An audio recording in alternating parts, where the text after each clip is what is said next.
लोकसभा चुनाव से पहले लड़ाई अर्थव्यवस्था पर आई। बीजेपी के श्वेत पत्र के खिलाफ कांग्रेस ब्लैक पेपर लाई।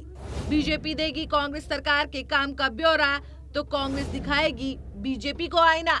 लोकसभा चुनाव करीब है। अपनी अपनी जीत सुनिश्चित करने के लिए सभी पार्टियां अपनी एड़ी चोटी लगा रही हैं। तो वहीं ये लड़ाई अब देश की अर्थव्यवस्था को लेकर भी शुरू हो गई है। केंद्र की बीजेपी सरकार के 10 साल के कार्यकाल को लेकर कांग्रेस संसद में ब्लैक पेपर ला सकती है। कांग्रेस की तरफ से ऐसा तब किया जा रहा है जब बीजेपी के नेतृत्व वाली केंद्र सरकार यूपीए सरकार के 10 सालों के काम को लेकर श्वेत पत्र लाने वाली है, जिसको कांग्रेस अध्यक्ष मल्लिकार्जुन खड़गे संसद में पेश करने वाले हैं। सभी मेरे मीडिया के दोस्तों,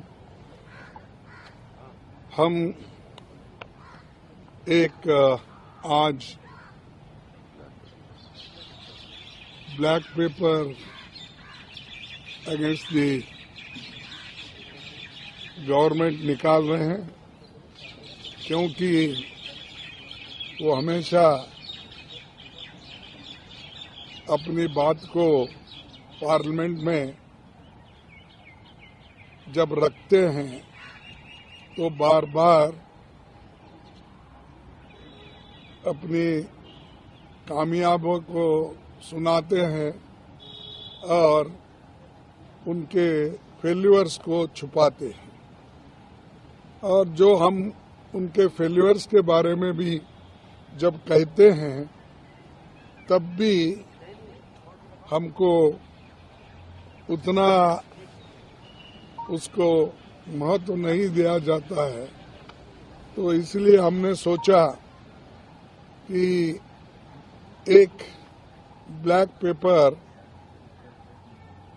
इस सरकार के खिलाफ निकालना और लोगों को बताना, इस दृष्टि से आज हम ये आपके सामने रख रहे हैं।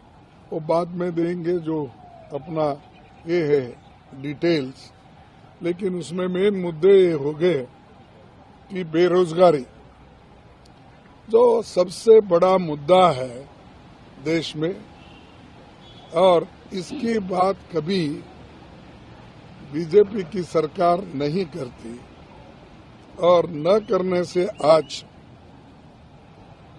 वो हमेशा 10 साल की तुलना करने का सोचते हैं।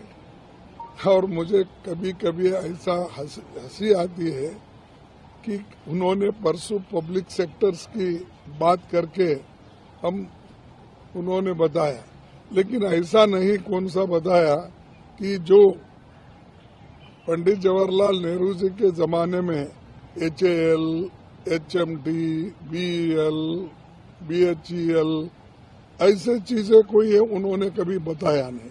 वो कौन से हैं उनके जमाने में पब्लिक सेक्टर्स, कितने लोगों को एम्प्लॉयमेंट मिला, कितने लोगों को अच्छी नौकरी मिली, ये उन्होंने कभी नहीं। अर्थव्यवस्था के मुद्दे पर कांग्रेस और बीजेपी के बीच काफी टकराव देखने को मिलता रहा है।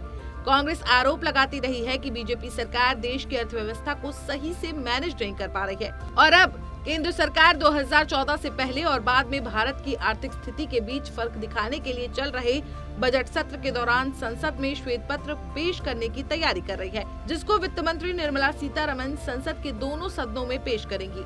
अंतरिम बजट पेश करते वक्त दिए गए भाषण में भी सीतारमण ने श्वेत पत्र का जिक्र किया था और कहा था, हमें ये देखने की जरूरत है कि 2014 तक हम कहां थे और अब कहां हैं। उस समय के कुप्रबंधन से सबक लेने के मकसद से सरकार सदन के पटल पर श्वेत पत्र रखने वाली है। 31 जनवरी से शुरू हुआ बजट सत्र 9 फरवरी तक चलना है। ऐसे में उम्मीद है कि श्वेत पत्र शनिवार को पेश किया जा सकता है। बीजेपी की तरफ से श्वेत पत्र ऐसे समय पर लाया जा रहा है जब कुछ महीनों में लोकसभा चुनाव होने हैं, तो ये श्वेत पत्र चुनावी मैदान में कांग्रेस को घेरने वाला हथियार साबित हो सकता है। लेकिन अब जब कांग्रेस भी ब्लैक पेपर लाने की तैयारी में है, तो वोटर्स को बीजेपी का ये श्वेत पत्र कितना लुभाएगा, ये देखने वाली बात होगी।